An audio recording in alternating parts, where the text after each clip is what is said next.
કોડીનાર, ગીર સોમનાથ. કોડીનાર, ગીર સોમનાથ. પણ લોકસભા આજ લાગે જુનાગઢ, બરાબર? હા.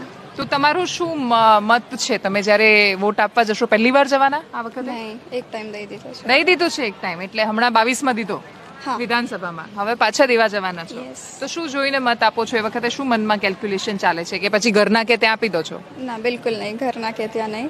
પણ બધા જોતા હોય ઇન્ડિવિજ્યુઅલી પોતાનો ફાયદો, પણ આપણે કન્સિડર કરવું જોઈએ એઝ અ જાગૃત નાગરિક. આપણે જોવું જોઈએ કે ખાલી દેશ માટે આપણે જોવાનું છે. પર્સનલી આપણે ફાયદો જોતા હોય તો આપણને અલગ અલગ પાર્ટીથી અલગ અલગ ફાયદા મળતા જ હોય છે. ક્યાંક ને ક્યાંક આપણા મતલબની વસ્તુ નીકળતી જ હોય છે. પણ એ આપણું પર્સનલ ના વિચારીને આપણે આખા દેશનું વિચારવું જોઈએ, કેમ કે at the end of the day આપણે છીએ તો ઇન્ડિયન જ છે.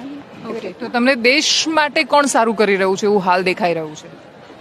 બધાને દેખાઈ જ રહ્યું છે ને બધાને બધા બોલ્યા એનો એ જ.